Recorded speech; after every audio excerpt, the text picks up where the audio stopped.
আমার সামনে যে বেডটি দেখতে পাচ্ছেন এই বেডের সাইজ হচ্ছে 36 ইঞ্চি ডায়া, উচ্চতা রয়েছে 10 ইঞ্চি। এটি হচ্ছে 300 জিএসএম এর ফেব্রিক দ্বারা। আমরা বলে থাকি 200-300 জিএসএম এর ফেব্রিক গুলা তেমন ভালো কোয়ালিটির হয় না, এগুলো 2 থেকে 5 বছরের মতো যায়। এই বেডটিতে আমরা শুরুতে লাগাইছিলাম পুঁই শাক, এরপরে আমরা লাগাইছিলাম হচ্ছে আপনার সিম। তো এটি প্রায় 2 বছর হয়ে গেছে। 2 বছর পরও এই ফেব্রিকের এখনো কোনো সমস্যা হয় নাই। তবে হ্যাঁ, 300 জিএসএম এর বেডগুলো একটু হেলে পড়ে, যেমন এই যে হালকা একটু হেলে পড়ছে, এই একটু সমস্যা হয়। তবে আশা করা যায় এই বেডটি আরো 5-6 বছর মিনিমাম চলবে এটা, কারণ এটার এখনো পর্যন্ত সুতা থেকে শুরু করে ফেব্রিক কোনো কিছু সমস্যা হয় নাই। তো আপনারা 300 জিএসএম এর বেড, যাদের একটু বাজেট কম, ওনারা আপনার 300 জিএসএম এর বেড রিলে এরকম রাউন্ড বেড গুলো নিতে পারেন। এগুলো অনেক দিন টেকসই হয়, পরীক্ষিত। সিরাজটেক প্রত্যেকটা জিনিস পরীক্ষা করার জন্য এগুলো করে থাকে। আমরা পরীক্ষা করে দেখলাম যে এটা আসলে অনেক দিন টিকবে, কিন্তু একটু প্রবলেম কি, হালকা একটু হেলে হেলে যায় এটা, কারণ 300 জিএসএম এর ফেব্রিক খুবই পাতলা হয়। তবে যদি আপনারা 500 বা 600 নেন, এটা হেলে পড়বে না, কোনো কিছু সমস্যা হবে না। আমি যদি ওই পাশে একটা দেখাই আপনাদের, এটা হচ্ছে 600 জিএসএম এর, দেখেন অনেক দিন হয়েছে, এটাও কোথাও হেলে পড়ে না, একদম স্ট্রং দাঁড়ায় আছে। তো এইভাবে আপনারা বেডগুলো পাবেন যদি 600 জিএসএম নেন। আর 300 নিলে একটু হেলে পড়বে, এরকম টেরা ব্যাকে একটু হবে, এটা স্বাভাবিক। তো এখন আসেন মূল যে জিনিসটা আপনাদের দেখাবো, সেটা হচ্ছে আমি এখানে করলা চাষ করব। করলাটা হচ্ছে লাল তীরের টিয়া। তো এটি আমরা পরীক্ষা করব। এর আগে আমরা আরেকটি করলার পরীক্ষা করছিলাম, যেটা ছোট সাইজের হয়ে থাকে, নামটি এই মুহূর্তে মনে পড়তেছে না, প্রচুর ভালো হয়েছিল। তো এই করলাটা কেমন হবে এটি আমরা দেখব। তো এই যে এখানে যে মাটিগুলো দেখতেছেন আপনি, এগুলো কিন্তু 2 বছর আগের মাটি। দেখবেন প্রচুর শিকড় রয়েছে এগুলোর ভিতরে, এই যে শিকড় রয়েছে। এটি হচ্ছে এর আগে পুঁই শাক আমরা চাষ করছিলাম, এরপর আমরা সিম চাষ করছি, তখনকার মাটি। তা আমি বলে থাকি যে আপনার জিও ব্যাগে যদি একবার মাটি সেট আপ করে নেন, একবার খরচ শুরুতেই হয়, পরবর্তীতে খরচটি কিন্তু খুবই কম। যেমন আমি 2 বছর পরে একটা ট্রিটমেন্ট করতেছি, কি কি দিয়েছি। এই পাশে যেটা রয়েছে এটি হচ্ছে আপনার নিম খোল, যেটা মাটিতে পোকামাকড় অ্যাটাক করলে বা কোনো আপনার প্রয়োজনীয় ছাদ বাগানের পণ্য অর্ডার করতে আমাদের ওয়েবসাইট ভিজিট করুন। ক্ষতিকারক জীবাণু থাকলে এটা নিম খোলের দ্বারা আস্তে আস্তে ধ্বংস হয়ে যায়। এছাড়াও কিছু পুষ্টি উপাদান রয়েছে। এই পাশে রয়েছে আপনার হচ্ছে ভার্মি কম্পোস্ট, খুবই কম দিয়েছি, 1 কেজির মতো। নিম খোল দিয়েছি 200 গ্রামের মতো।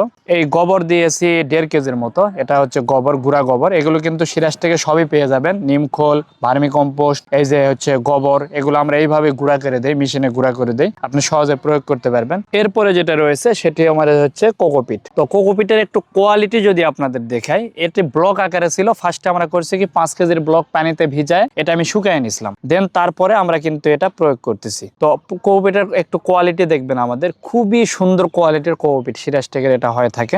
আর এই কোকোপিটটা আপনার ডাইরেক্ট ভিজায় এরপরে ভিজানো অবস্থায় প্রয়োগ করতে পারেন, তবে শুকিয়ে নিলে ভালো। যেহেতু আমার সময় ছিল এই জন্য আমি শুকিয়ে নিয়েছি, আর আপনাদের সময় যদি না থাকে ভিজাটাই প্রয়োগ করতে পারবেন। তো এইভাবে এছাড়াও কিন্তু এখানে আপনারা আরো কিছু দিতে পারেন, যেমন হাড়ের গুঁড়া দিতে পারবেন, ডিমের গুঁড়া দিতে পারবেন।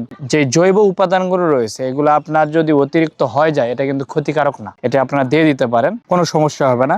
আর একটা জিনিস একটু লক্ষণীয়, আপনারা যখন ভার্মি কম্পোস্ট দিবেন একটু দেখে নেবেন যে এর ভিতর কেঁচো আছে কিনা। যদি কেঁচো থাকে, যেমন এই যে দেখতে পাচ্ছেন এটা কেঁচো, এগুলো রাখা যাবে না। এটা যত সম্ভব একটু বাছাই করে ফেলে দিবেন বা একটু রোদে দিবেন। যদি রোদে দেন তাহলে এগুলো মারা যাবে, আর মারা যাওয়ার পরে যদি এটা করেন সমস্যা নেই, কারণ কেঁচো এখানে রাখলে হবে কি আস্তে আস্তে অনেক বেশি কেঁচো হয়ে যাবে। কিছু পরিমাণ কেঁচো রাখলে আপনার এখানে সে মাটি চালার কারণে আপনার মাটি আলাদাভাবে আলগা করে দিতে হবে না, এতে করে সারটার সবকিছু ভালো দেওয়া যায়, শিকড়ের গ্রোথ ভালো হয়। এটা কিছু রাখা ভালো, কিন্তু এই কেঁচোটা হয় কি খুব দ্রুত ছড়িয়ে পড়ে। এই জন্য এটা যতটুকু সম্ভব বাছাই করে নেবেন, যেন ভিতরে এই কেঁচোটা না থাকে। এটা একটু বাছাই করার বিষয়। অথবা আপনি একটু রোদে যদি এটা শুকায় নেন, ভার্মি কম্পোস্ট খুবই ভালো হয়। দেন এই জিনিসগুলো আগের মাটি যেটা রয়েছে তার সাথে এগুলো দিবেন। আর আগের মাটি হ্যাঁ কিছু কমায় দিতে হবে, এখানে কিন্তু আরো মাটি ছিল, এত মাটির প্রয়োজন পড়ে না। আমি কমায় দেখবেন যে এই পাশে আমাদের যে গাছটি রয়েছে এখানে আমি গোড়ায় এগুলো দিয়ে দিয়েছি, এখানে আমার মাটি খুবই কম রয়েছে, এই জন্য কিছুটা গোড়ায় এখানে দিয়ে দিলাম। এইভাবে কিছু মাটি কমায় ফেলবেন, কারণ এত মাটির প্রয়োজন নেই। আমি এটা মিক্সার করার পরে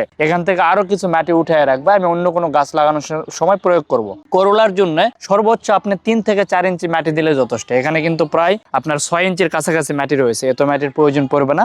এটা জাস্ট আমি ভালো মতো মিক্সার করব, আরো কয়েকদিন পানি মারবো, পানি মারে কয়েকদিন রাখবো, দেন তারপরে আমি করলাটা রোপণ করবো এখানে। তো এইভাবে আপনারাও পুরাতন যে বেডগুলো রয়েছে এই বেডগুলোকে সুন্দরভাবে আরো প্রসেসিং করে নিয়ে আপনারা কিন্তু গাছ লাগাইতে পারবেন।